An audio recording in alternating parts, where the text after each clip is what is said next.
Wealth and commerce. நம்ம இந்த வீடியோவில் அத்தாரிட்டி அண்டு ரெஸ்பான்சிபிலிட்டி இது ரெண்டும் நம்ம பார்க்க போகிறோம். அதுக்கு முன்னாடி நம்ம சேனலில் வாட்ஸ்அப் குரூப் லிங்க் கொடுத்துருக்குறேன், ஜாயின் பண்ணிங்க. அதில் நான் உங்களுக்கு நோட்ஸ் சென்ட் பண்ணுறேன். இந்த அத்தாரிட்டி அண்டு ரெஸ்பான்சிபிலிட்டிஸ் ரொம்ப சிம்பிளான டேர்ம்ஸ் தான் எல்லாமே கொடுத்துருக்குறேன். நான்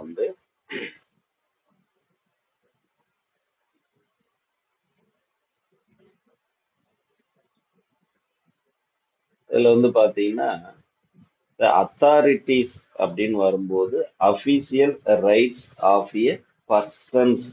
அதாவது ஒரு பர்சன் அஃபீஷியலா ரைட்ஸ் இருக்குது எங்க அப்படின்னா, ஆர்கனைசேஷன்ல அவர் ஒர்க் பண்றதுக்கும் ஒரு டெசிஷன் மேக்கிங் எடுக்கிறதுக்கும் இருந்துச்சுன்னா அதுக்கு பேர் என்னன்னா அஃபீஷியல் ரைட்ஸ். இதை தான் நம்ம அத்தாரிட்டிஸ் அப்படின்றோம். Official rights of person to do and make things happen in an organisations. இதுதான் நம்ம அத்தாரிட்டின்றோம். இந்த அத்தாரிட்டி யாருக்கிட்ட இருக்குதோ அவங்களுக்கு பேர் என்னன்னா சுப்பீரியர்ஸ் அப்படின்றோம். A person vested with authority known as superiors. அந்த சுப்பீரியருக்கு கீழே யாரெல்லாம் இருக்கிறாங்களோ அவங்களுக்கு பேர் என்னன்னா சபார்டினேட்டர்ஸ். அப்படி இல்லை அந்த சுப்பீரியரை அவருடைய அத்தாரிட்டி யாருக்கு சொல்றாரோ இல்லை யாருக்கு அசைன் பண்றாரோ அவங்களுக்கு பேர் சபார்டினேட்டட். அப்போ இதுல official rights of persons to do அப்படின்னா அத்தாரிட்டி. அந்த அஃபீஷியல் ரைட்ஸ் யாருக்கிட்ட இருக்கிறதோ அவங்க சுப்பீரியர். அந்த அஃபீஷியல் ரைட்ஸ் யாருக்கு சொல்லுவாரோ இல்லை அவருக்கு கீழ் இருக்கிறவங்களுக்கு பேர் சபார்டினேட்டர் அப்படின்னு சொல்றோம். இதுல பாருங்க, authority give the superior rights to give order, make decision, allocation of resources. அப்போ அவர் என்ன பண்ண, ஒரு ஆர்டரோ ஒரு டிசிஷன் மேக்கிங்கோ அலோகேஷன் ஆஃப் ரிசோர்ஸஸோ இதை பண்ணக்கூடிய நபர் தான் என்ன சார் சொல்றோம்னா அத்தாரிட்டிஸ் அப்படின்னு சொல்றோம். அடுத்து பாத்தீங்கன்னா பவர் அப்படின்னு வரும். இப்போ நல்லா ஞாபகம் வச்சு, அத்தாரிட்டிக்கும் பவருக்கும் நிறைய வித்தியாசம் இருக்குது. இப்போ பார்த்தீங்கன்னா மோரார்லெஸ் ரெண்டுமே சிமிலியரா தான் இருக்கும். பவரும் அத்தாரிட்டி சிமிலியரா தான் இருக்கும். ஆனா அது பார்த்தீங்கன்னா அஃபீஷியல் ரைட்ஸ். இந்த power is the capacity of person to act and influence others. இவர் என்ன பண்ணுவாருன்னா அவர்கிட்ட இருக்கக்கூடிய பவர் வச்சு மற்றவங்களை இன்ஃப்ளூயன்ஸ் பண்ணுவாரு, மற்றவங்கள வேலை வாங்குவார். இதுதான் என்னன்னா பவர். ஒரு ஒரு ஜெனரல் மேனேஜர் இருக்கிறாரு அப்படின்னா அவருடைய அதிகாரத்தை பயன்படுத்தி அவருக்கு இருக்கக்கூடிய ஃபோர்மேனோ ஒர்க்மேனையோ வேலை வாங்குவார். இதுதான் பவர். ஆக்சுவலா இந்த பவர்ஸ் அப்படின்னு வரும்போது அவருடைய virtual is intelligence, knowledge, skills and other personal traits. அந்த பவர் அவர் எப்படி சார் வாங்குவார்னா அவருடைய பர்சனல் இன்டெலிஜென்ஸையோ நாலேஜோ ஸ்கில்லோ பர்சனல் ட்ரெய்ட்ஸ் குவாலிட்டி வச்சுதான் அவருக்கு அந்த பவர் வரும் அப்படின்னு சொல்றாங்க. அடுத்து authority and power, difference between authority and power. இப்போ நம்ம பொதுவா பார்த்தா அத்தாரிட்டிஸ் அப்படின்னா official rights of an individual. ஆனால் பவர் அப்படின்னு வரும்போது கெப்பாசிட்டி ஆஃப் இண்டிவிஜுவல்ஸ். ஓகே. அடுத்து அத்தாரிட்டிஸ் அப்படின்னு வரும்போது a person by virtual official position. ஏன் இவர் அஃபீஷியல் பொசிஷன்னா இவர் ஒரு ஜெனரல் மேனேஜராகவும் இருக்கலாம், இல்லை ஒரு பர்டிகுலர் பர்சனாக கூட இருக்கலாம். அத்தாரிட்டிஸ் இந்த இடத்துல பவர் அப்படின்னு வரும்போது இங்க பாருங்க, is personal position is determined by is intelligences. அவருடைய பர்சனல் பொசிஷன் இன்டெலிஜென்சியோ நாலேஜோ ஸ்கில்லோ அதர் பர்சனல் குவாலிட்டிஸ். இப்போ ஒரு ஐஏஎஸ் ஆபீசர் இருக்கிறாங்க அப்படின்னா அவர் பவர், அவர்கிட்ட இருக்கக்கூடியது பவர். ஏன்னா அவருடைய பர்சனல் நாலேஜ் ஸ்கில். அடுத்து அத்தாரிட்டிஸ் அப்படின்னு வரும்போது it is transferred from the process of delegations. ஒரு ஜெனரல் மேனேஜர் என்ன பண்ணலாம், அவரால் செய்ய முடியலன்ற பட்சத்துல அவரு என்ன பண்ணலாம், அதுக்கு கீழ் இருக்கக்கூடிய மேனேஜருக்கு அவருடைய அத்தாரிட்டியை கொடுக்கலாம். அதுவே பவர் அப்படின்னு வரும்போது cannot be transferred to anyone. அவர் வந்து அஃபீஷியலா வந்து ரெஸ்பான்சிபிள் ஆயிடுவாரு. அடுத்து authority relationship can be shown இந்த ஆர்கனைசேஷனல் சார்ட். நம்ம பொதுவா என்ன பண்ணுவோம்னா ஆர்கனைசேஷனல் சார்ட்ல வந்து எம்டி, அடுத்து வந்து போர்ட் ஆஃப் டைரக்டர்ஸ், மேனேஜர்ஸ், அந்த மேனேஜர்ல இருந்து ப்ரொடக்ஷன் மேனேஜர், சேல்ஸ் மேனேஜர், அடுத்து ஒர்க் ஃபோர்மேன், ஒர்க்மேன் அப்படின்னு சொல்லி நம்ம ஆர்கனைசேஷன் சார்ட்ல வந்து ஷோ பண்ணுவோம். ஆனா பவர் வந்து cannot be shown organizational chart. அடுத்து authorities the officials increase with the evolution of official status. ஒரு பர்சன் இருக்கிறாரு, அவருடைய அத்தாரிட்டியை வந்து இன்க்ரீஸ் பண்ணலாம் அப்படின்னா பண்ண முடியும். எப்படி சார் பண்ண முடியும் அப்படின்னா, இப்போ ஒரு மேனேஜர் இருக்கிறாருன்னா அவருக்கு வந்து நாம என்ன பண்ணலாம்னா ஜெனரல் மேனேஜர் போஸ்டிங் வந்து கொடுக்கலாம். அதனால அவருடைய அத்தாரிட்டிஸ் வந்து இன்க்ரீஸ் பண்ணலாம். ஆனா பவர் வந்து டஸ் நாட் சேஞ்சஸ். ஓகே. அடுத்து வந்து theories of the sources of authorities. இதுல மொத்தமா வந்து நமக்கு 3 தேரிஸ் இருக்குது. Formal authority theory, acceptance theory, competency theories. பொதுவாக வந்து ஃபார்மல் அத்தாரிட்டிஸ் அப்படின்னா டெலிகேஷன் ஆஃப் அத்தாரிட்டிஸ் அப்படின்னு சொல்லலாம். இல்ல ஃபார்மல் அத்தாரிட்டினா ஒரு ஜெயின் ஸ்டாக் கம்பெனிஸ் இருக்குது அப்படின்னா ஜெயின் ஸ்டாக் கம்பெனில ஒரு ஃபார்முலா எப்படி ஒரு அத்தாரிட்டியை கிரியேட் பண்ணுவாங்கன்னா, ஒரு ஷேர் ஹோல்டர் தான் வந்து போர்ட் ஆஃப் டைரக்டர் எலெக்ட் பண்ணுவாங்க. அந்த மாதிரி மேனேஜிங் டைரக்டர் வந்து எலெக்ட் பண்ணுவாங்க. அது ஒன்று ஃபார்மல் அத்தாரிட்டிஸ். அடுத்து அக்செப்டன்ஸ் தேரிஸ் அப்படின்னு வரும்போது அந்த அத்தாரிட்டியை வந்து சபார்டினேட் வந்து அக்செப்ட் பண்ணிக்கினாங்க அப்படின்னா அது அக்செப்டன்ஸ் தேரிஸ். ஏதோ ஒரு ஒர்க்கு தராங்க, இல்லை ஒரு அசைன்மெண்ட் தராங்க அப்படின்னா அது வந்து சபார்டினேட் அக்செப்ட் பண்ணா அது அக்செப்டன்ஸ் தேரிஸ். காம்பிடன்சிஸ் தேரிஸ் இது வந்து நம்ம ஏற்கனவே பார்த்தோம். லீடர்ஷிப்ல வரும்போது competency theories or trait theories, அவருடைய பர்சனல் குவாலிட்டிஸ் அப்படின்னு சொல்லி நாம வந்து பார்த்தோம். இது பாருங்க, ஃபார்மல் அத்தாரிட்டிஸ் அப்படின்னு வரும்போது this theory status that the authority flow downward in organization through the process of delegations. நம்ம இந்த 14 principles of Henry Pyle வந்து டெலிகேஷன் ஆஃப் அத்தாரிட்டின்னு சொல்லி நாம வந்து பார்ப்போம். அதே போல வந்து the flow downward organization through, for examples வந்து ஜெயின் ஸ்டாக் கம்பெனிஸ் வந்து எக்ஸாம்பிள்ஸா வந்து சொல்றோம். இதுல பாருங்க எக்ஸாம்பிள்ஸ் வந்து ultimate authorities lies with the share holders. Share holders தான் என்ன பண்ணுவாங்கன்னா அந்த அத்தாரிட்டி வந்து கிரியேட் பண்ணுவாங்க. இதுல பாருங்க, இப்போ management of company the board of directors. அடுத்து board in turn to delegation of authority to the managing directors. Managing directors delegate the department manager. Department manager அதுக்கு இருக்கக்கூடிய ஃபார்மல் ரீசன் யாரோ அவங்களுக்கு சொல்வார். இதுதான் வந்து ஃபார்மல் அத்தாரிட்டி. அப்போ board of director, director, department managers. Examples வந்து ஜெயின் ஸ்டாக் கம்பெனிஸ். அடுத்து அக்செப்டன்ஸ் தேரிஸ். இந்த தேரி வந்து டெவலப் பண்ணது யாரு சார் அப்படின்னா அந்த சீஸ்டர் பர்னார்டு அப்படின்றவர் தான் அந்த அக்செப்டன்ஸ் தேரிஸ் வந்து டெவலப் பண்ணாரு. இவரு என்ன சார் சொல்றாரு அப்படின்னா, most significance one of it's accepted by the subordinated. அதாவது எந்த ஒரு அத்தாரிட்டியுமே நாம் என்ன பண்ணோம்னா அது வந்து சபார்டினேட் அக்செப்ட் பண்ணீங்கன்னா அது அக்செப்டன்ஸ் தேரிஸ். அப்போதான் அது வந்து ஒரு எஃபெக்டிவ்னஸா இருக்கும் அப்படின்னு சொல்றாரு. அப்படி இல்லைன்னா willingness of the subordinate to accept, அந்த அவர் அந்த ஒரு அத்தாரிட்டி வந்து அவங்க வந்து அக்செப்ட் பண்ணிக்கணும். அப்படி அக்செப்ட் பண்ணா அது அக்செப்டன்ஸ் தேரிஸ் அப்படின்றாங்க. அடுத்து வந்து காம்பிடன்சி தேரிஸ். நம்ம ஏற்கனவே சொன்ன மாதிரி காம்பிடன்சிஸ் தேரிஸ் அப்படின்னு வரும்போது a person derive authority out of his personal qualities.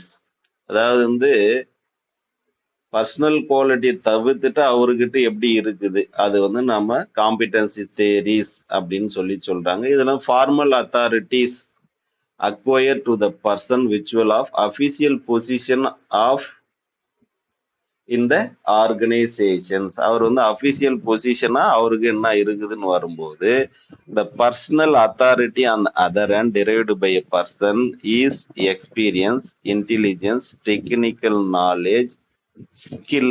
இதுதான் வந்து இந்த காம்பிடன்சி தேரிஸ்ல வந்து நாம் வந்து சொல்றாங்க. இது personal out of is personal qualities தவிர அவருடைய experience, intelligence, technical knowledge, skill இது எல்லாமே சொல்றது வந்து காம்பிடன்சி தேரிஸ். அப்போ இந்த காம்பிடன்சிஸ் தேரிஸ் ஃபார்மல் அத்தாரிட்டிஸ் அப்படின்னா flow downward the authorities. Acceptance தேரிஸ்னா அக்செப்டட் பை த சபார்டினேட்டடு. இது வந்து டெவலப் பண்ணது வந்து சீஸ்டர் பர்னார்டர். அடுத்து காம்பிடன்சிஸ் தேரிஸ்னு வரும்போது authority out of is personal qualities. அதில் வந்து experience, intelligence, technical knowledge, skill இது. அடுத்து என்னன்னா ரெஸ்பான்சிபிலிட்டிஸ். அதாவது வந்து பொதுவாக வந்து ரெஸ்பான்சிபிலிட்டிஸ் பொறுப்புகள் அப்படின்னா நம்ம கிட்ட ஒரு ஒர்க்கு கொடுத்துட்டாங்க அப்படின்னா அந்த ஒர்க்கு நம்மளுடைய ரெஸ்பான்சிபிலிட்டிஸ். அதை வந்து கம்ப்ளீட் பண்ணலன்னா நம்ம ரெஸ்பான்சிபிலிட்டிஸ், கம்ப்ளீட் பண்ற வரைக்கும் நம்ம ரெஸ்பான்சிபிலிட்டிஸ்.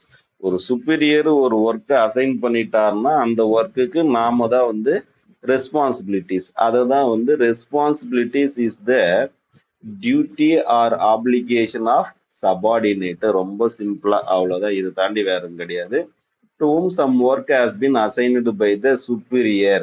சுப்பீரியர் தான் நம்ம என்ன பண்ணுவார், ஒர்க் பண்ணுவார். எதுக்காக அப்படின்னா to perform the task required. பொதுவாக responsibilities given to human beings onlys. இப்போ இந்த ரெஸ்பான்சிபிலிட்டிஸ் நம்ம கொடுக்கும்போது it will developed the relationship between the superiors and subordinators. ஒன்று இந்த எக்ஸாம்பிள்ஸ் வந்து சொல்லியிருக்கிறேன் பாருங்க. இப்போ ரெஸ்பான்சிபிலிட்டிஸ்னு வரும்போது responsibilities of foreman to the production manager in manufacturing concerns. இப்போ இந்த இடத்துல வந்து ரெஸ்பான்சிபிலிட்டிஸ் ஒரு ஒரு ஒரு ஃபோர்மேனுடைய ரெஸ்பான்சிபிலிட்டிஸ் வந்து ப்ரொடக்ஷன் மேனேஜர் கொடுக்குறாரு அப்படின்னா அதை அவர் கம்ப்ளீட் பண்ணணும். இப்போ production manager assign job install plant.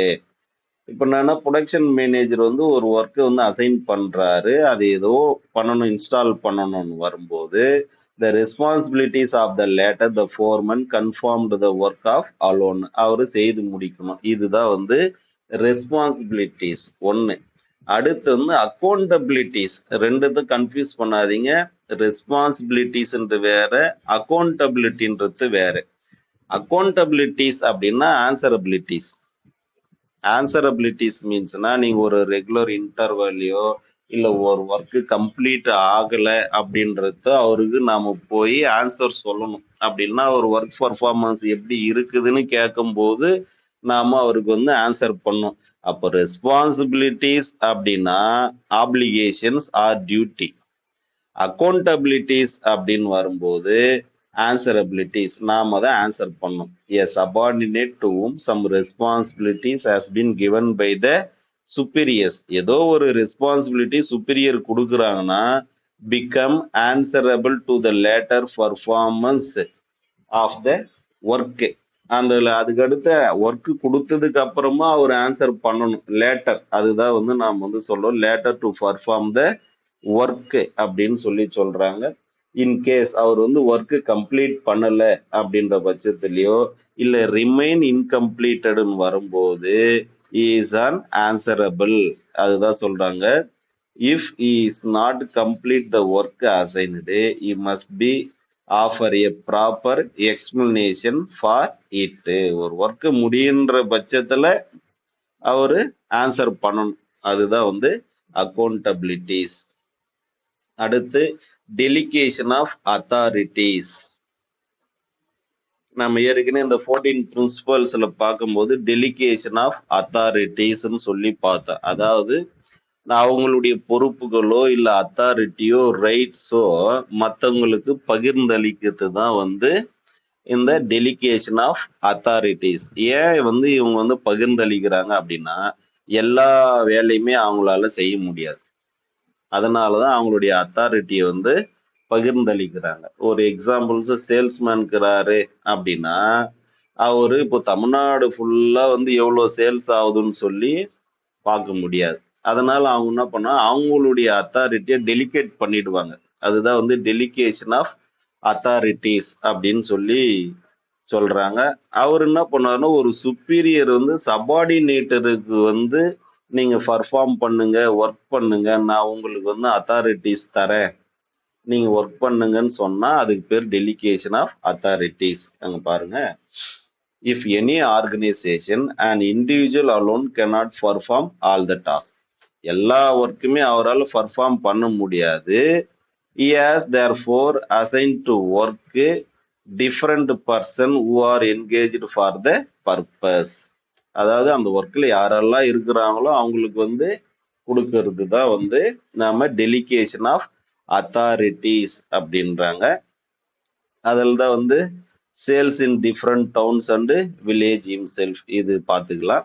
இந்த டெலிகேஷன் ஆஃப் அத்தாரிட்டிஸ் அந்த பிளாக்ல இருக்கு பாருங்க. Delegation of authority is only the process of transfer of authority by a superior to is subordinated. அப்போ சுப்பீரியர் கிட்ட இருந்து சபார்டினேட்டர் கிட்ட ஒரு அத்தாரிட்டி டிரான்ஸ்ஃபர் ஆனாலோ ஒரு ஒர்க்கை அசைன் பண்ணாலோ அதுக்கு பேர் வந்து டெலிகேஷன் ஆஃப் அத்தாரிட்டிஸ். இதில் வர டெஃபினிஷன்ஸ் அப்படின்னு வரும்போது ஹைமேன் அப்படின்றவர் வந்து delegation of authority merely means granting authority to subordinators. அதாவது ஒரு அத்தாரிட்டி வந்து கிராண்ட் பண்றார் நீங்க ஒர்க் பண்ணுங்கன்னு சொல்லி. அடுத்து எஃப்ஜி மோர் அப்படின்னு வரும்போது assigning work to others and give them authority to do. அப்போ கிராண்டிங் அத்தாரிட்டினா வந்து Haimann, work to others and giving them authority to do அப்படின்னா எஃப்ஜி மோர். அடுத்து இதுல டைப்ஸ் ஆஃப் டெலிகேஷன்ஸ். இந்த டைப்ஸ் ஆஃப் டெலிகேஷன்ல மொத்தம் வந்து ஒரு 8 இருக்குது. General delegation, specific delegation, written delegation, unwritten delegation, formal delegation, informal delegation, upward and sideward. நம்ம பொதுவா டெலிகேஷன் ஆஃப் அத்தாரிட்டி அப்படின்னா மற்றவங்களுக்கு நம்மளுடைய ஒர்க்கை பகிர்ந்தளிக்குது, இல்ல அத்தாரிட்டியோ நம்மளுடைய ரெஸ்பான்சிபிலிட்டிஸ் மற்றவங்களுக்கு கொடுக்கறது தான் நாம இந்த டெலிகேஷன். அதுதான் நாம இந்த இடத்துல பார்த்தோம். இந்த டெலிகேஷன் ஆஃப் அத்தாரிட்டிஸ் அப்படின்னு வரும்போது இங்க பார்த்தோம். இதில் பாருங்க ஜெனரல் டெலிகேஷன்ஸ். ஜெனரல் டெலிகேஷன்ஸ் அப்படின்னு வரும்போது பொதுவா வந்து சபார்டினேட்டருக்கு வந்து எல்லா சபார்டினேட்டருக்கும் பிரிச்சு கொடுக்குது நம்மளுடைய அதிகாரத்தை. அதுதான் வந்து the general delegation of authority. The subordinate has to authority to perform any functions of the necessary for accomplish the overall enterprise's goal. நம்மளுடைய என்டர்பிரைசஸ்னுடைய கோலுக்காக அவங்களுடைய டெலிகேட் பண்றாங்க. அத்தாரிட்டி வந்து டெலிகேட் பண்றதால அது வந்து ஜெனரல் டெலிகேஷன். எக்ஸாம்பிள்ஸ் வந்து supervise production or packing in order to ensure promote the dispatch of goods he has agreed to supplies. நாம் என்ன பண்ணா அந்த ப்ரொடக்ஷனும் பேக்கிங் பண்றதோ என்ன பண்ணா அந்த டிஸ்பேட்ச் கிட்ட நாம் வந்து கொடுத்துட்றோம், அவங்களும் ஓகேன்னு சொல்லி சப்ளை பண்ணாங்க. ஒன்று. அடுத்து என்னன்னா ஸ்பெசிபிக் டெலிகேஷன்ஸ். ஒரு சபார்டினேட்டர் கிட்ட அத்தாரிட்டி கொடுக்குறது ஒன்லி ஸ்பெசிபிக் ஃபங்க்ஷனுக்காக மட்டுமே கொடுக்கறது தான் என்னன்னா ஸ்பெசிபிக் டெலிகேஷன். எக்ஸாம்பிள்ஸ் வந்து என்னன்னா authority only to supervise to worker and make the report to the production manager at regular interval. இப்போ ப்ரொடக்ஷன் மேனேஜர் அட் ரெகுலர் இன்டர்வல்னா ஒரு சுப்பீரியர் என்ன பண்றாருன்னா ஒர்க்கர் கிட்ட அவருடைய அத்தாரிட்டி வந்து டெலிகேட் பண்றார். எனக்கு வந்து ஒரு பர்டிகுலர் நாள்லயோ பர்டிகுலர் டைம்லயோ எனக்கு வந்து நீ வந்து என்ன நடக்குதுன்னு சொல்லு, ஆர்கனைசேஷன்ல இல்ல ஒர்க் எப்படி நடக்குதுன்னு சொல்லு அப்படின்னு சொல்றது ஸ்பெசிபிக் டெலிகேஷன்ஸ். ரிட்டன் டெலிகேஷன்ஸ் வரும்போது எனி டெலிகேஷன்ஸ் கிவன் பை இந்த form of letters or word அப்படின்றாங்க. அதாவது written order or instruction what is known as written delegations, எழுத்து மூலமா கொடுக்குது. அடுத்து என்னன்னா அன்ரிட்டன் டெலிகேஷன்ஸ் வரும்போதுன்னா based on the customs or convenience. இப்போ நம்ம வந்து எதுவும் சொல்லுவோம்னா திடீர்னு ஒரு ஒரு ப்ரொடக்ஷன் மேனேஜர் கூப்பிட்டு நீங்க சேல்ஸ் கொஞ்சம் பார்த்துங்க அப்படின்னு சொல்லலாம். இல்ல ஒரு சேல்ஸ் மேனேஜர் கூப்பிட்டு நீங்க கொஞ்சம் பர்ச்சேஸ் கொஞ்சம் பார்த்துங்க. இது எல்லாமே அன்ரிட்டன்ஸ். அடுத்து வந்து ஃபார்மல் டெலிகேஷன்ஸ். நாம வந்து ஃபார்மல் டெலிகேஷன்ஸ் அப்படின்னா நம்ம ஆர்கனைசேஷனல் சார்ட் வந்து ஞாபகம் வச்சுக்கணும். அதுதான் வந்து ஃபார்மல் டெலிகேஷன். அதில் பாருங்க, டெலிகேட்டட் லேட் டவுன் இந்த ஆர்கனைசேஷனல் ஸ்ட்ரக்சர்ஸ், அதில் தான் மேனேஜர் எல்லாமே சொல்லுது ஒன்று. அடுத்து இன்ஃபார்மல் டெலிகேஷன்ஸ். இன்ஃபார்மல் டெலிகேஷன்ஸ் அப்படின்னு வரும்போனா ஒரு பவுண்டுக்குள்ள தான் ஒர்க் பண்ணணுன்றதெல்லாம் கிடையாது, பவுண்டு மீறியும் ஒர்க் பண்ணலாம் அப்படின்னு சொல்லுவாங்க. இப்போ ஒரு எக்ஸாம்பிள், இந்த கிரிக்கெட் விளையாடும் போது பவுண்டரி லைன் அப்படின்னு ஒன்று இருக்குது. அந்த பவுண்டரி லைன் ஒரு எக்ஸாம்பிள்ஸ் வந்து ஒருத்தருக்கு உனக்கு இவ்வளோதான் லிமிட்டு, உனக்கு இவ்வளோதான் அதிகாரம், அத்தாரிட்டிஸ்ன்னு வரும்போது அதை தாண்டி ஒர்க் பண்ணலாம். அதுதான் வந்து நம்ம சொல்ற இன்ஃபார்மல் டெலிகேஷன். இதுல வந்து a subordinate perform a certain functions although is not official bound to it அப்படின்னு சொல்றாங்க. A subordinate perform a certain function although is not official bound to it. For examples வந்து may buy a certain stationery item needed by the office, a favor in the view of his personal relationship with the office managers. அடுத்து upward delegations அப்படின்னு வரும்போது யூஸ்வலா நமக்கு வந்து delegation வந்து downward தான் ஆகும். ஆனா இது வந்து அப்வர்ட் டெலிகேஷன்ஸ் வரும்போது take place when the subordinate assigned to work to his superiors. பொதுவாக வந்து ஒரு சபார்டினேட் வந்து சுப்பீரியருக்கு வந்து ஒர்க் வந்து அசைன் பண்ணுவார். இது அப்வர்டு. சைட்வேர்டு அப்படின்னு வரும்போனா working at the same level of the organisations. ஒரு ப்ரொடக்ஷன் மேனேஜர், சேல்ஸ் மேனேஜர் ரெண்டு பேருமே என்ன பண்ணுவாங்கன்னா அவங்களுக்குள்ள அத்தாரிட்டியை வந்து டெலிகேட் பண்ணிப்பாங்க. இதுதான் வந்து சைட்வேர்டு டெலிகேஷன்ஸ். அப்போ நாம இந்த வீடியோவில் வந்து அத்தாரிட்டிஸ் அப்படின்னா அஃபீஷியல் ரைட்ஸ், அது யாருக்கிட்ட இருக்குதோ அவங்க சுப்பீரியர், அவங்களுக்கு கீழே இருக்கிறவங்க சபார்டினேட். அடுத்து பவர் அப்படின்னு வரும்போதுனா capacity of person to act influence others. அந்த பவர் எப்படி சார் வரும்னா அவருடைய இன்டெலிஜென்சி, நாலேஜ், ஸ்கில்லு, இது பார்த்தோம். அடுத்து அத்தாரிட்டி அண்டு பவர் வந்து டிஃபரன்ஸ் பார்த்தோம். தியரி ஆஃப் அத்தாரிட்டிஸ்னு வரும்போது formal authority, acceptance authority, competency. Formal அத்தாரிட்டிக்கு ஜாயின்ட் ஸ்டாக் கம்பெனி, அக்செப்டன்ஸ் அத்தாரிட்டிஸ்னு வரும்போது சபார்டினேட் வந்து அக்செப்ட் பண்ணணும்னு பார்த்தோம். அடுத்து வந்து இந்த அக்செப்டன்ஸ் தியரிஸ் வந்து டெவலப் பண்ணது யாருன்னா சீஸ்டர் பர்னார்டரு. காம்பிடன்சிஸ் தியரிஸ் அப்படின்னு வரும்போது அவருடைய experience, intelligence, technical knowledge, skill, அவருடைய authority out of his personal qualities, இது பார்த்தோம். அடுத்து ரெஸ்பான்சிபிலிட்டிஸ் அப்படின்னு வரும்போது அவர் என்ன பண்ணும், பொறுப்புகள். ஒரு ஒர்க்கை அசைன் பண்ணால் அந்த ஒர்க்கை முடிக்கணும், அதுதான் அவருடைய ரெஸ்பான்சிபிலிட்டிஸ். Duties or obligation. அக்கௌண்டபிலிட்டிஸ்னா ஆன்சரபிலிட்டிஸ் ஒன்று. அடுத்து வந்து டெலிகேஷன் ஆஃப் அத்தாரிட்டிஸ்ன்னு வரும்போது ஒரு அத்தாரிட்டியை டிஃப்ரெண்ட் பர்சனுக்கிட்ட பகிர்ந்துக்கிறதுக்கு பேர் வந்து டெலிகேஷன் ஆஃப் அத்தாரிட்டிஸு. இல்லை டைப்ஸ் ஆஃப் டெலிகேஷன் வரும்போது general, specific, written, unwritten, formal, informal, upward, sideward டெலிகேஷன்ஸ்னு வருது. Thank you for. வீடியோ முடிஞ்ச வரைக்கும் லைக் பண்ணுங்க, சப்ஸ்கிரைப் பண்ணுங்க, ஷேர் பண்ணுங்க. ஏதாவது வந்து குறைபாடுகள் இருந்தால் நீங்கள் சொல்லலாம், கமெண்ட் பாக்ஸில் பண்ணுங்க. தேங்க்யூ.